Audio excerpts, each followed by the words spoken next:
Hola, ¿qué tal? ¿Se nos oye? Chuac, responder. Hola, buenos días. Aquí sí.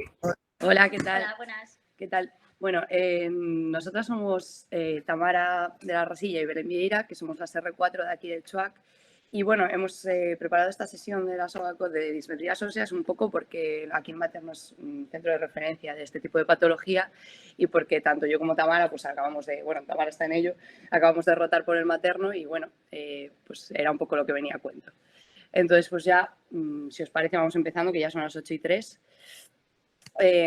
Este es un poco el índice de nuestra sesión que vamos a ir siguiendo y vamos a empezar ya. En cuanto a las dismetrías óseas pues no dejan de ser la discrepancia de longitud entre miembros, una anisomelia. Pueden ser tanto por exceso, hipermetría, como por defecto, hipometría. Siempre tener en cuenta que los defectos, las hipometrías, son mucho más frecuentes que las hipermetrías. Afectan hasta un 70% de la población dependiendo un poco de las series que veamos. Pero bueno, de ese 70%, el 75% son menores de 1,5 centímetros y no necesitan tratamiento específico y muchas veces pasan desapercibidas. Solamente el 25% de todas las dismetrías son mayores de 1,5 y requieren un tratamiento, que es en las que nos vamos a centrar. Dismetrías de miembros inferiores. Bueno, vamos a hablar sobre todo de ellas porque son las más frecuentes y las que tienen más repercusión funcional. Normalmente el momento de diagnóstico es en la edad pediátrica y a tener en cuenta, pues las fisis tienen un crecimiento longitudinal y es bueno, en la zona donde crecen los huesos y sobre todo a expensas de la rodilla, que supone el 65% del crecimiento total. En concreto, el 70% de ese crecimiento es a expensas del fémur distal. Entonces, así unas consideraciones, unas pinceladas, unas generalizadas de todo esto es que el fémur pues, suele medir 10 centímetros más que la tibia. De los 0 a los 5 años, la extremidad inferior crece unos 30 centímetros. Los mayores de 8 años, el 57% de la extremidad inferior corresponde al fémur y el 43% a la tibia. Y el cierre de las fisis siempre se presupone que es entre los 14 y los 16 años, siendo más frecuente a los 14 en las niñas y a los 16 en los niños. Desde que se empieza la pubertad, desde el estadio 1 de Tanner, se dice que más o menos nos queda remanente por crecer unos 8 centímetros. Todo esto, lo más importante que voy a decir casi durante toda la sesión es que tenemos que orientar tanto el diagnóstico como el tratamiento de todas las dismetrías a la edad, o sea, a la talla final del paciente, nunca a la talla en el momento del diagnóstico. En cuanto a la etiología de todo esto, pues se agrupan en 5 grupos y luego pues un sexto que es un poco el cajón desastre de todo lo que no encaja en los anteriores. Por un lado tenemos las congénitas, como son pues la agenesia de peroné, el fémur corto, los pies zambos, los trastornos de desarrollo, neurofibromatosis, displasia fibrosa, las infecciones, que es una de las causas más frecuentes, tuberculosis, artritis séptica, osteomielitis, y al mismo tiempo de las más incapacitantes porque son las que menos predecibles son luego en un poco en el desarrollo de la dismetría. Luego traumatismos, que esta sí que es la causa más frecuente, y enfermedades neuromusculares. Todas estas causas pueden dar tanto hipo como hipercrecimiento, siempre siendo mucho más frecuente el hipocrecimiento que el hipercrecimiento. Como causas de hipercrecimiento, pues neurofibromatosis, el síndrome de Kieper-Fay y fracturas diafisarias de huesos largos, sí, lo más frecuente. Clasificación de todas estas dismetrías, pues primero, ver si realmente es una dismetría, si es una dismetría real, porque muchas veces pues, los pacientes que consultan un poco con la sensación de tener una dismetría en miembros inferiores, pues suele ser posturales o incluso contracturas en flexión de alguna articulación. Para hacer una aproximación así diagnóstica en el momento de la exploración, pues podemos hacer esto que viene aquí muy bien, que es básicamente medir la distancia desde el ombligo hasta el maleolo medial y luego desde las espinas ilíacas anterosuperiores y ver si es igual o no. Y luego entre estables e inestables. Siempre tener en cuenta que todas las dismetrías en edad pediátrica se consideran inestables porque su tendencia natural es aumentar. Safiro clasificó el patrón de las dismetrías y cómo se comportaban a lo largo del crecimiento del paciente en estos 5 grupos. Saber que tanto el tipo 1 como el tipo 3 son los más frecuentes y por tanto los más predecibles. Los más peligrosos son el tipo 1 y el tipo 2 porque no dejan de crecer durante toda la edad del paciente, la edad de crecimiento, y las tipo 5 son las más imprevisibles. que pasa de diapo. Aquí sí. Tú sigue, sigue. Vale. Las manifestaciones de todo esto pueden ser estéticas y alteraciones de la marcha, que son las que más nos preocupan a nosotros. Oye, ¿se ven las diapositivas? Porque nos están diciendo que se han quedado como estancadas. Van No. con bastante retraso. Ah, ahora sí. Vale, perdón. Luego, tanto estéticas como alteraciones de la marcha. Alteraciones de la marcha, pues inestabilidad, cojera, degeneración artrósica precoz. Esto al final pues lo que causa es una contractura en equino, una marcha ineficaz. Bueno, evaluación clínica del paciente. La evaluación clínica del paciente se debería de... Ay, es que no se pasa. Ahora.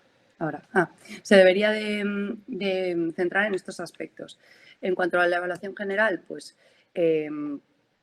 siempre tener en cuenta que estos niños pues, suelen tener asociados otro tipo de patología, entonces pues fijarse bien en el peso, la talla, la piel del paciente, aspectos cutáneos, muchas de estas enfermedades causan con otros defectos, y perímetro craneal. La cadera, pues siempre fenómenos displásicos de descobertura de la cabeza femoral cuando se corrige la dismetría, y siempre, sobre todo en pacientes cuanto más jóvenes, más importante es realizar una radiografía antero-posterior de pelvis. Raquis, siempre. Escoliosis, actitud escoliótica y asimetrías pélvicas. Siempre valorarlo y fijarse bien si la dismetría es a expensas de la columna vertebral o de los miembros inferiores. Y luego, por último, la valoración de la discrepancia así clínica. Pues antes se utilizaban mucho bloques de madera para medirlo. Bueno, la verdad es que ahora mismo está bastante en desuso. Como técnica de aproximación está bien, pero no como diagnóstica, porque bueno, es un poco inexacta.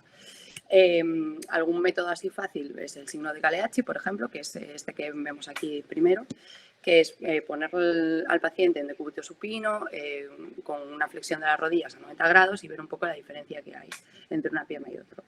Y se puede hacer lo mismo en decúbito prono, mirando la diferencia de los talones. En cuanto a la evaluación radiológica, que quizás sea la más importante y la más exacta y en la que de verdad nos vamos a basar, por un lado tenemos la radiografía simple, que se basa en telemetrías y radiografía antero-posterior y lateral de fémur y tibia en carga, que bueno, es la técnica más barata, reproducible y que nos sirve tanto para el diagnóstico como para el seguimiento de la patología. Por otro lado tenemos el TAC, que es mucho más exacto y milimétrico, pero tenemos que tener en cuenta que se realiza en decúbito supino, entonces nunca va a ser en carga, entonces tampoco nos va a dar con precisión todo lo que deberíamos saber sobre todos los ángulos. Y además que bueno, que lo estamos haciendo en niños que tenemos que tener en cuenta la radiación. Por último, tenemos la ecometría y la resonancia magnética, que se utilizan en algunas ocasiones, en algunos casos así concretos, pero bueno, que realmente no tienen mucha importancia en la evaluación de estos pacientes. Test de alineación. Para el test de alineación utilizamos, pues como decía antes, la telemetría y las radiografías en carga. Lo que tenemos que fijarnos es siempre los ejes mecánicos, ejes de fémur y tibia, el ángulo epifisario en las radiografías laterales y el ángulo femorotibial. Siempre para esto tener en cuenta que, como ya sabemos, el eje de carga de la tibia coincide con el eje mecánico y el eje femoral no. Como dije antes, lo más importante de todo esto es que tenemos que corregir la dismetría, orientar el tratamiento siempre a la talla final que vayamos a estimar en nuestro paciente, no a la talla en el momento del diagnóstico. Para todo esto tenemos una serie de métodos que nos ayudan a predecir la estatura final de nuestro paciente. Por un lado tenemos el método de Menelaus, que es el que más se utiliza en la consulta, es un método muy sencillo que bueno, es aproximado, a ver, como es muy sencillo, pues también tiene la limitación de que es bastante aproximado, pero bueno, nos sirve para hacernos una idea así en un primer momento diagnóstico. Presupone que el fémur crece 10 milímetros al año, la tibia crece 6 milímetros al año, las fisis en las niñas se cierran a los 14 y los niños a los 16. Entonces, pues calculando un poco la edad del paciente y el hueso afectado, pues ya sabes más o menos lo que te falta por crecer. Luego tenemos el método de Green y Anderson, que son unas tablas que hicieron, bueno, esto es un estudio de 1960 en niños en Boston, que tiene bueno, una N muy grande, y básicamente pues son unas tablas que dividen entre niños y niñas, fémur y tibia. Luego el método de Moseley, que está basado en el anterior y que básicamente pues, es una representación logarítmica y que tiene en cuenta la edad esquelética de los niños para el cálculo de la talla durante todo el desarrollo del niño, no solo al final. Y por último el método de Pali, que sigue siendo una variación de los anteriores, que bueno, es un programa informático, de hecho es una aplicación del móvil que os podéis descargar para quitaros encima ya todo esto y calcularlo con ella, y que, bueno, básicamente metes la edad, la talla del paciente y una serie de características y te da la talla final estimada. Todas estas formas de predicción pues tienen unas limitaciones que es básicamente que están basados en población norteamericana de hace 60 años, no sirven para otras etnias. O cometen más errores en otras etnias, tienen claro, tienes que tener en cuenta la tasa de error en intra y interobservación en las mediciones radiográficas y que presuponen que la afectación del cartílago casi siempre es simétrica y completa y que en la mayoría de los casos pues no es así. Entonces, bueno, teniendo en cuenta todo esto, ya sabiendo que no sé, teniendo en cuenta todo esto y ya sabiendo que tenemos que orientar nuestro tratamiento a la talla final, pues Tamara nos va a contar un poco el tratamiento. Bueno, después de la parte más ardua, que es la que ha hecho Inés, y ahora voy con la parte más bonita, que es el tratamiento de las dismetrías. El objetivo, cuando las tratamos, pues es, lógicamente, igualar la longitud de los miembros, corrigiendo así la descompensación en la distribución de cargas que producen, y además el tratamiento también siempre hay que utilizarlo para corregir las desviaciones axiales coexistentes si es que las hay. Como siempre, en todos los casos, pues hay que individualizar el tratamiento porque tenemos distintas técnicas, con lo cual hay que mirar muy bien el caso de cada paciente, teniendo en cuenta pues, todos estos factores, sobre todo lo que ya hemos repetido varias veces, el pronóstico final de la dismetría y también teniendo en cuenta qué técnicas maneja el cirujano que lo va a hacer, aparte del entorno social de los pacientes. En muchos casos, las técnicas en el tratamiento de las dismetrías son tratamientos bastante complicados que requieren cumplimiento en el domicilio, entonces, bueno, no valen todos los tratamientos para todos los pacientes. Como líneas generales, estos límites que nosotros ponemos aquí realmente no son tan exactos, son un poco más difusos, siempre hay variaciones, pero bueno, para hacernos la idea general, se entiende que las dismetrías menores a 1,5 centímetros son bien toleradas y que no necesitan realmente ningún tratamiento, simplemente control. Las dismetrías de entre 1,5 y 3 centímetros es la que tratamos de manera ortopédica, que sería con alzas. Y dentro de este tratamiento ortopédico, pues como digo, están las dismetrías de menos de 3 y también las dismetrías congénitas severas, que son pues niños que nacen con una malformación muy grave en el que ya no hay cabida para hacer un tratamiento de alargamiento desde el inicio y entonces se decide pues, amputar y protetizar desde el principio. El tratamiento ortopédico tiene que conseguir también, como el quirúrgico, una compensación total de la dismetría y lo que utilizamos pues, son alzas, ortesis, las prótesis.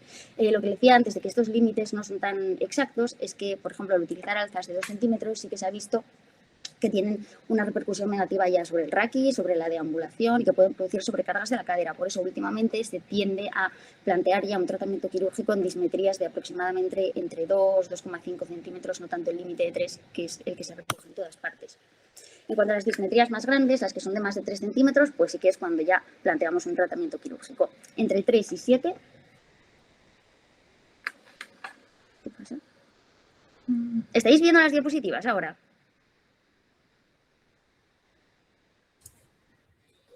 Se quedó parado. ¿En qué diapositiva está parada? En la de... Tratamiento de dismetrías de menos de 1,5 y de 1,5 a 3. Ahí se quedó. Ah, vale, está bien, está bien. No. Yo no ahora las veo. Ahora sí. Ahora Oh, perdón, lo sentimos. Es que no sé qué pasa con la No conexión. sabemos qué pasa. Sí.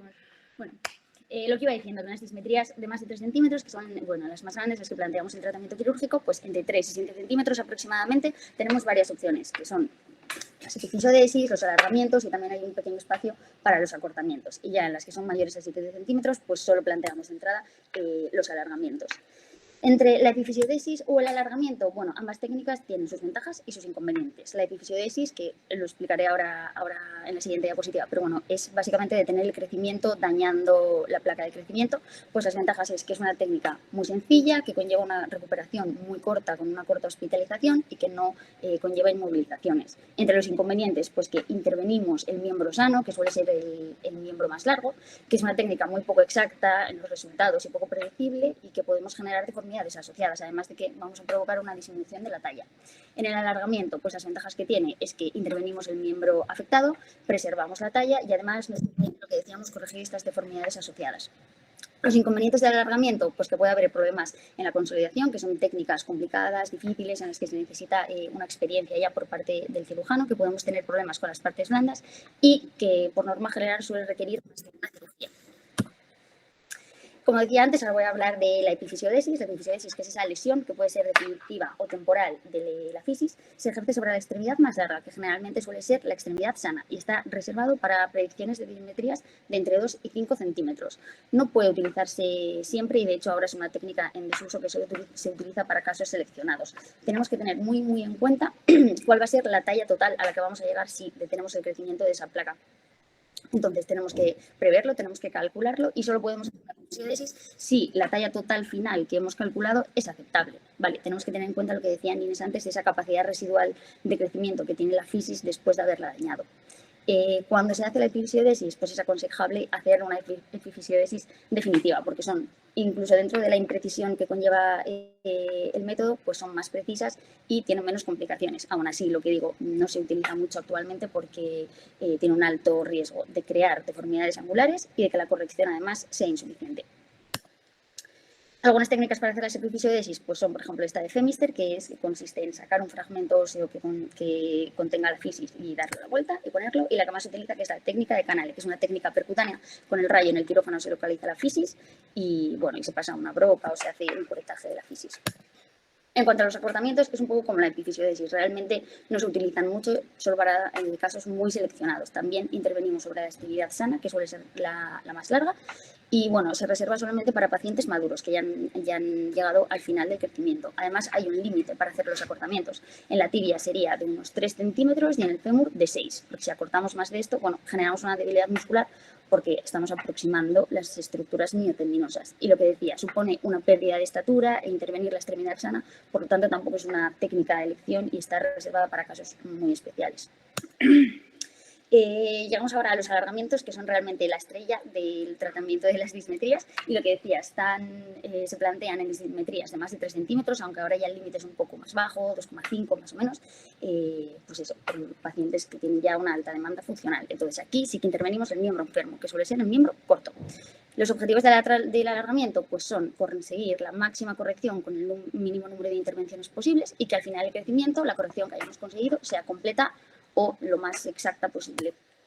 Hay que tener en cuenta que los alargamientos prácticamente siempre van a ir acompañados de tenotomías. En el caso de hacer un alargamiento femoral, pues la tenotomía que suele hacerse es la tenotomía de la fascia lata.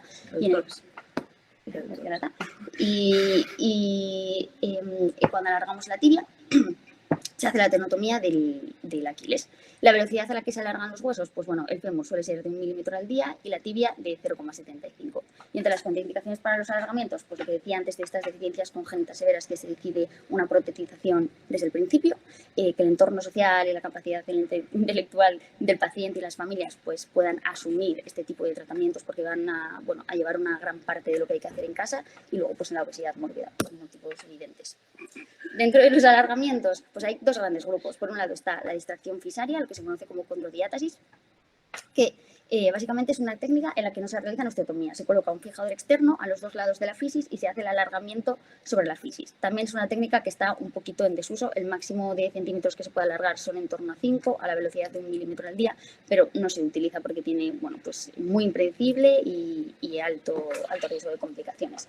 La estrella y lo más usado ahora mismo son las técnicas de osteogénesis por distracción, que son las que utilizamos. Y dentro de estas, pues hay diversas maneras de hacerlo. Una manera son los fijadores externos, que nosotros vamos a hablar del fijador externo monolateral, que es lo que se conoce como una callotasis. Después, los alargamientos integrados, que son los que utilizan fijadores externos combinados con placas o con clavos.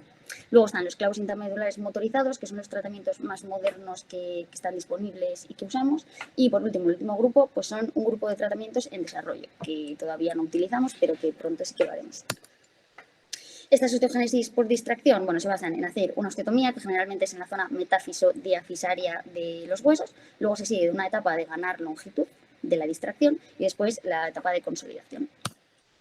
Dentro de ellas, lo que hemos dicho, las técnicas que hacemos con los fijadores externos, nosotros lo que más hemos visto y lo que más se utiliza aquí en el materno son los fijadores externos monolaterales. Se utilizan para elongaciones simples en un tiempo y bueno, es lo que se conoce como la cayotasis. Simplemente se basa en hacer una osteotomía en el hueso que queremos alargar, colocar un fijador y luego ese fijador está puesto durante todo el tratamiento, tanto en la fase de elongación como en la fase de consolidación. Tiene que ser un montaje muy estable y tanto en esta técnica como en todas las siguientes que voy a explicar siempre tiene que haber una integridad del periósteo. Aparte de esta, que es la que nosotras pues, más hemos visto y conocemos, hay otras técnicas para hacer alargamientos con fijadores que las mencionamos simplemente. Ahí está la técnica de Wagner, la de Cañadel, el Ilizarov, los fijadores hexápodos, pero bueno, no nos vamos a meter en todas porque ya sería eterno.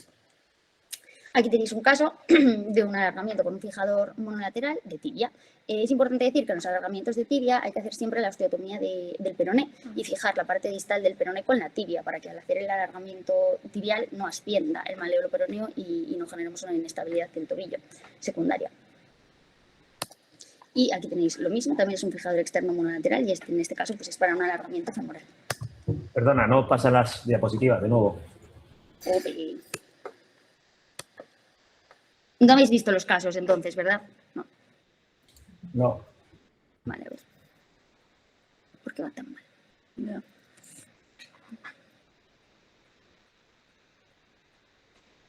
Si no sale. Un momento. Ahora. Ahora veis, ¿no? Ahora sí. Esta es la tibia, ¿no? Sí, es la tibia. Vale, nada, esto es lo que decía del caso del alargamiento tibial, que es bueno, pues un fijador externo monolateral, y lo que decía era que hay que hacer la osteotomía del peroné, como veis ahí siempre, y fijar el maleolo peroneo con la tibia para que mientras hacemos el alargamiento no ascienda y no generemos una inestabilidad en el tobillo. Y luego, a ver si pasa, Sí, este es el segundo caso del alargamiento también con fijador externo monolateral en un fémur. Ahora, el segundo grupo son los alargamientos integrados, que son estos que utilizan el fijador externo combinado con placas o con clavos. Estos son cirugías en dos tiempos. En el primer tiempo lo que se hace es realizar la osteotomía del hueso, y luego colocar el fijador externo y bien, el clavo o la placa que en este momento se dejan sin el bloqueo distal. Después tenemos el periodo de elongación que se hace distrayendo el fijador externo y una vez que hemos conseguido la longitud que queremos alargar, entonces en un segundo tiempo se retira el fijador y se realiza el bloqueo del clavo o de la placa para el periodo de la consolidación. La gran ventaja que tienen estas técnicas es que tenemos un menor tiempo el fijador externo puesto y disminuye 2/3 el tiempo que tiene que estar el paciente con el fijador externo y evitamos todas las complicaciones derivadas de los fijadores externos, que las más importantes, que ocurren prácticamente siempre y que las más importantes son la infección y el aflojamiento de los pines, aunque parece que utilizando hidroxiapatita pues pasa menos, pero sigue pasando mucho, y las desviaciones axiales que podemos provocar con los fijadores. En cuanto a los alargamientos integrados de los fijadores externos sobre placas, las placas se utilizan fundamentalmente para pacientes inmaduros que aún tienen las fisis abiertas. Y aquí tenéis pues, un ejemplo de un alargamiento con fijador externo sobre placa.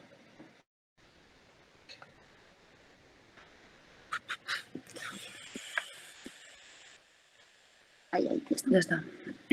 Si lo vas pasando tú ahí, sí que va.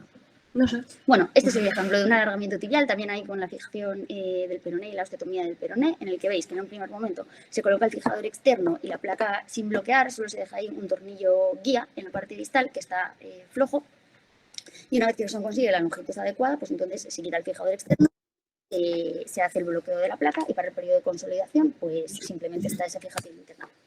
En cuanto al alargamiento integrado del fijador externo sobre el clavo, lo mismo, pero se utiliza para pacientes que ya son más maduros y tienen las fisis cerradas. Y ahí tenéis los ejemplos, que es lo mismo.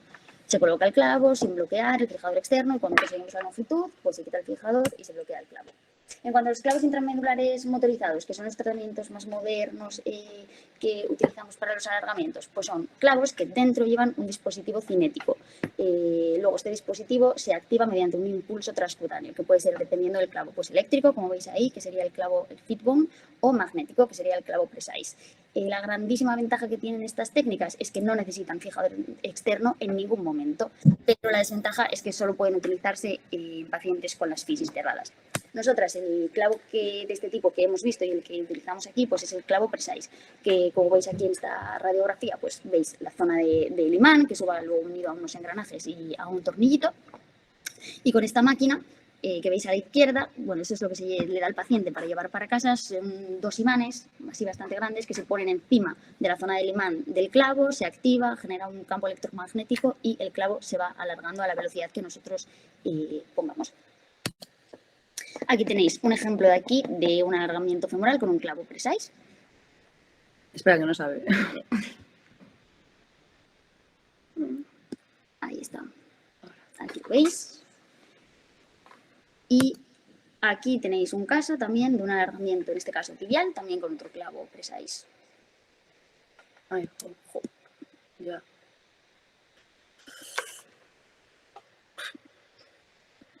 No, si es que va a corregir. Ya. Bueno, No sé si qué podemos pasa. pasar y ver el... Bueno, realmente es parecido, pero una tibia. Ahí está. Bueno, estos clavos intramedulares, el alargamiento que podemos hacer está limitado pues, por la propia longitud del clavo. Generalmente son alargamientos de entre 8 y 10 centímetros. Se han demostrado tener muy buenos resultados y una menor tasa de complicaciones. Para iniciar el elongamiento con estos clavos hay que esperar unos 7 días, aunque generalmente se espera un poquito menos, 4 más o menos, para empezar el alargamiento en el hospital, hacerlo con los pacientes, explicárselo y comprobar pues, que saben hacerlo y que lo están haciendo bien. Y permiten el inicio de la carga pues, cuando observemos callo óseo en 3 de 4 corticales vistas en 2 proyecciones radiográficas. En cuanto a estos implantes que os decía de alargamiento interno extramedulares, que están todavía en desarrollo y que aún no hemos utilizado, por lo menos aquí, pues bueno, siguen la misma esencia de los clavos motorizados, pero son placas de alargamiento magnéticas. Y esto permitiría pues, utilizar esta misma técnica sin fijadores en pacientes con ciénagas crisis abiertas o en las que no podemos hacer un enclavado. Ya muy rápido para ir terminando, en las complicaciones del alargamiento óseo es importante saber que van a aparecer siempre alguna complicación y que su riesgo aumenta si la elongación del hueso es mayor al 15%. Las complicaciones intraoperatorias, pues bueno, que coloquemos mal el fijador externo, que no hagamos bien la osteotomía o que provoquemos una lesión neuromuscular.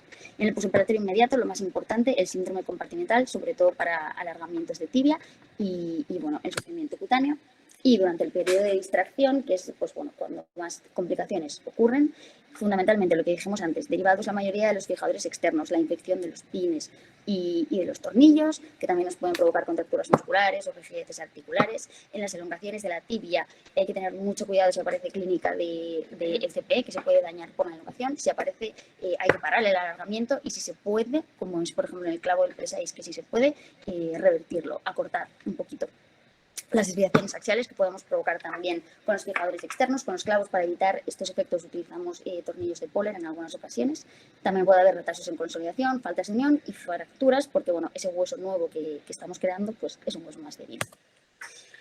En cuanto a la dismetría de miembros superiores, es muchísimo menos frecuente, solamente apuntar que lo más importante en este caso es mantener la funcionalidad y que se hace cuando los pacientes tienen una dismetría o un acortamiento del miembro superior que no les permite llevar a cabo pues, una vida normal, hacer las actividades normales de la vida diaria. Las causas son múltiples, como veis ahí. Y generalmente lo que se suele hacer es alargamientos humerales. Para los alargamientos humerales pues sirven también todas estas técnicas que acabamos de explicar. Las complicaciones son parecidas y las dismetrías en el antebrazo, pues bueno, muy poco frecuentes y en este caso se harían osteotomías. Aquí tenéis un último ejemplo de bueno, una niña que tuvo un acortamiento humeral izquierdo, en este caso fue por una osteomelitis en el húmero. Y bueno, lo que se decidió hacer fue un alargamiento con un fijador externo monolateral por callotasis. A ver si lo podéis ver, porque no se está viendo.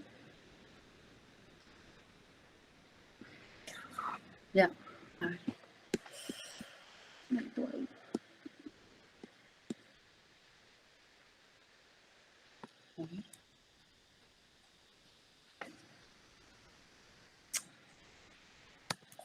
Ay.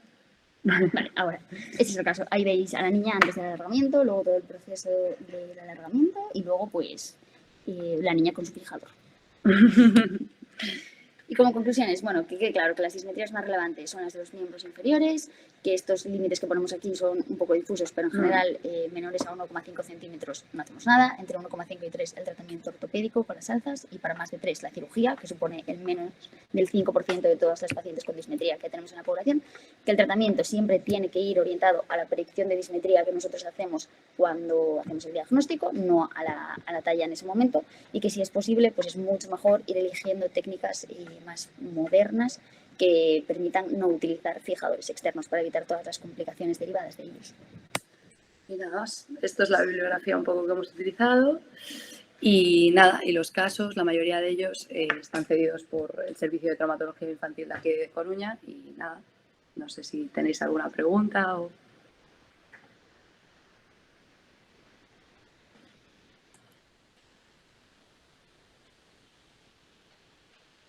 ¿No? ¿No? ¿Alguna? ¿A las dos?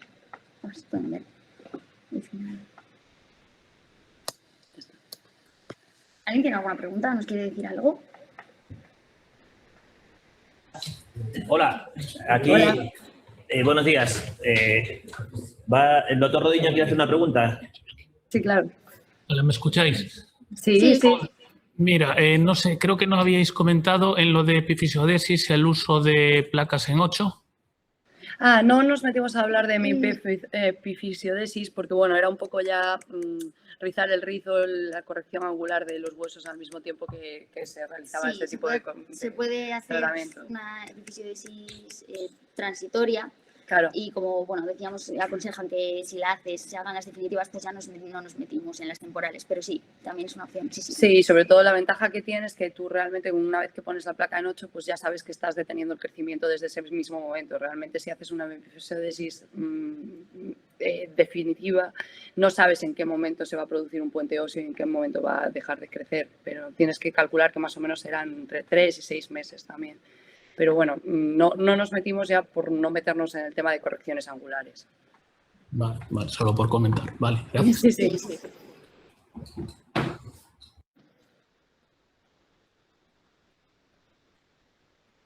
¿Algo más? ¿Alguien? ¿Alguien?